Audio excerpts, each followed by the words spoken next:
Let's go through some more nickels in hopes to find that last 2 nickels we need. Oh, it's the one with the boat! I love finding blank planchets. So it even has a 925. I personally think it's going to be a really nice national park. From 1889. It has the V75 Privy, 114. Okay, it's a silver proof. 1964 was a 1945 silver war nickel. Hey, King George VI. You heard me right. Indian. Bar recorder found. Coin roll hunting. Hello everyone and welcome to New Ms. Nate. Today we're hunting boxes 64 and 65 on the year in hopes to find those last 2 right there. That is all we need. Everything else is accounted for, and in the book, yes, that 50D is also accounted for right there. So let's get right into it. I'll bring you in on our first find in box 64. We're going to be looking for all of this. So, like I said before, let's get into this box. Roll 2, we have a Canadian under. In roll 11, we've got a 1941 Jefferson to start. This 1941 is in pretty bad shape, but it is a Philadelphia. Roll 3, and check it out, we've got a 1956 Jefferson nickel from Philadelphia. Roll 4, got another 1950s. It is a 1959 Jefferson, so the very last year of the 1950s, from Denver. Roll 8, we've got 2 40s older Jeffersons. We've got a 1946 from Philadelphia, and in the back we've got a 1941 Jefferson from Denver. Not too bad either, that could upgrade.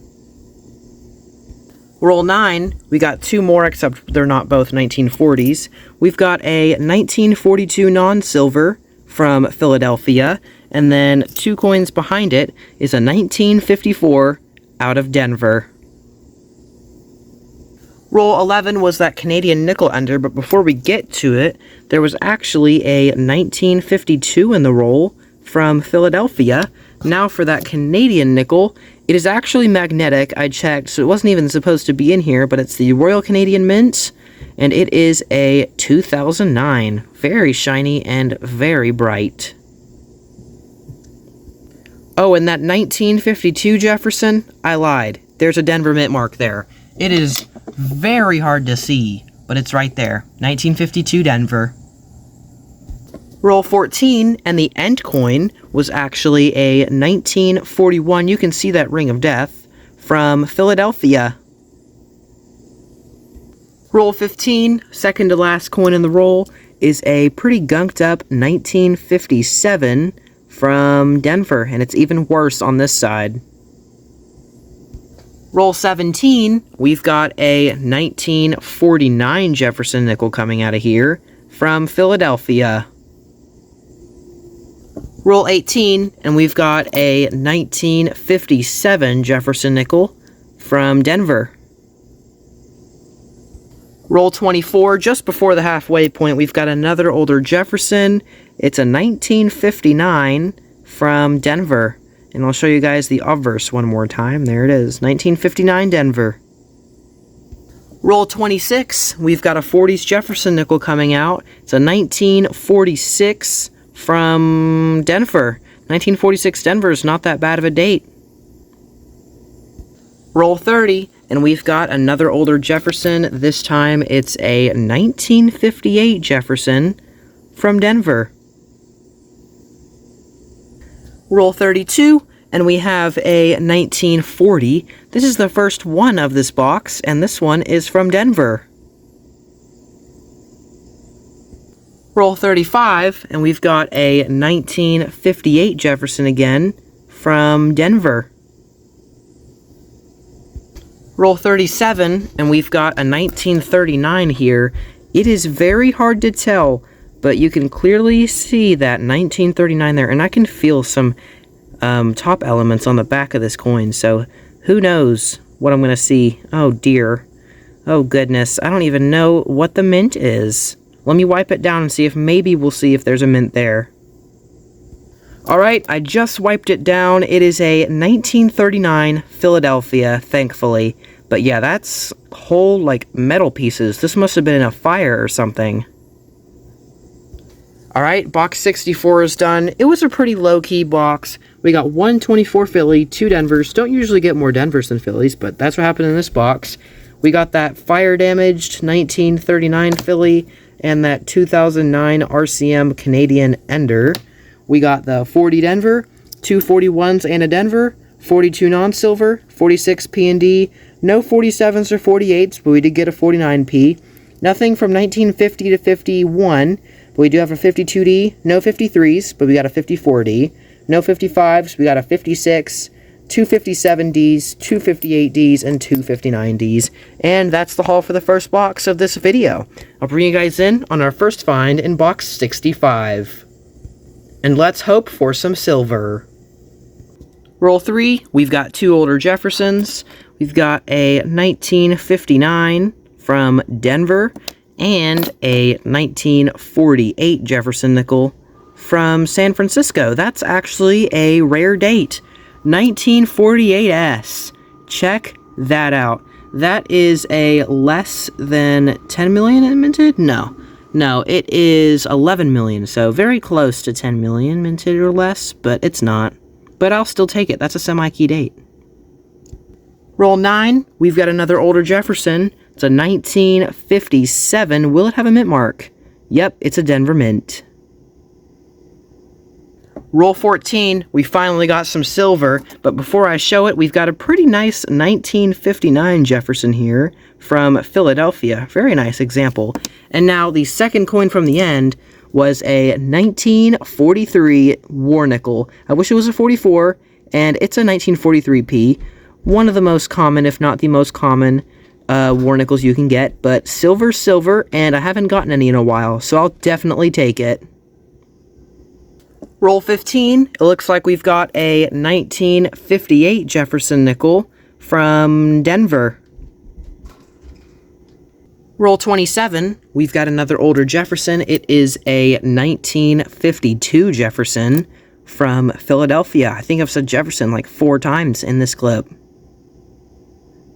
Roll 28, we've got a pretty worn 1951 Jefferson here. It's from Denver. Roll 29, and I didn't even notice it, but the end coin was actually a 1959 Jefferson from... There's a Denver mint mark there. It's just really hard to see. Let's see it. Yep, 1959 Denver. Roll 30, and I'm pretty sure we have an old proof nickel here. You can kind of see that cameo, kind of mirror that it has. Not necessarily cameo, but mirror finish for sure. 1962 Philadelphia, and yeah, it's definitely got that kind of finish to it that makes it look like a proof coin. So I'm going to call it a proof. Its edge is pretty thick too, so it's going to be counted as a proof. Roll 31, and we have a 1959 Jefferson once again from Denver. Roll 32, we've got another 1940 Jefferson coming out. This one is a Denver. Roll 34, noticed a weird looking edge, and sure enough, we've got a British coin. That is Queen Elizabeth II on there. This coin is a 20 pence from 2004. Roll 36, and we've got a significantly nicer 1939 than the one from last box. Look at that luster. It's got something going on with it, though. It's not perfect. But this one is a 1939 Philadelphia. Roll 48, or no, roll 38. I got them mixed up. We've got a 1946 Jefferson nickel. It's not looking too bad. It's a 1946S. Roll 39. We've got a pretty nice 1940 Jefferson nickel coming out of here. We do need a better 40 Denver or San Francisco, so hopefully it has a mint. Nope, it's just a 40 Philly. Okay, we will not need this one to upgrade, because our 1940 is just as nice as this one. Roll 41. We've got a San Francisco minted nickel here, and I know it's going to be older because there's a San Francisco mint on the back. It's a 1954S, the last year, so very nice. Roll 43, we've got a 1952 Jefferson coming out of here from San Francisco. We're getting a lot of San Franciscos in this box. Roll 44. They just keep coming. 2 more. We've got a 1959 minted in Denver, and then 1 coin behind it as a 1958 minted in Denver as well. Roll 45. We've got a streak going of older Jeffersons. We've got a 1953 from Philadelphia. Roll 48. We've got yet another 1953 Jefferson. That was definitely not Jefferson, but we'll keep it in. It's a 1953 pretty worn from Philadelphia. Roll 49. We've got a 1948 Jefferson nickel from Philadelphia. Alright, box 65 is done. This is the wrap-up. 2 24Ps, no Denvers. We got that Silver War nickel, 1943 Philly. We got the pretty nice 1939 Philly. We got the British coin from 2004. And we got that 1962 proof, although not very proofy anymore. We got the 40P pretty nice and the 40 Denver. No 41s or 42s, surprisingly. But we did get a 46S, no 47s, but we got a 48P and S. No 49s or 50s, but we got the 51D, 52P and S, 53, 2 of them. We got the 54S, no 55s or 56s, but we did get a 57D, 2 58Ds, a 59, and then 4 59Ds. So I think we had a pretty successful hunt in the second box more than the first box. Thank you guys so much for watching, and have a wonderful day. Finally got some more silver for the jar.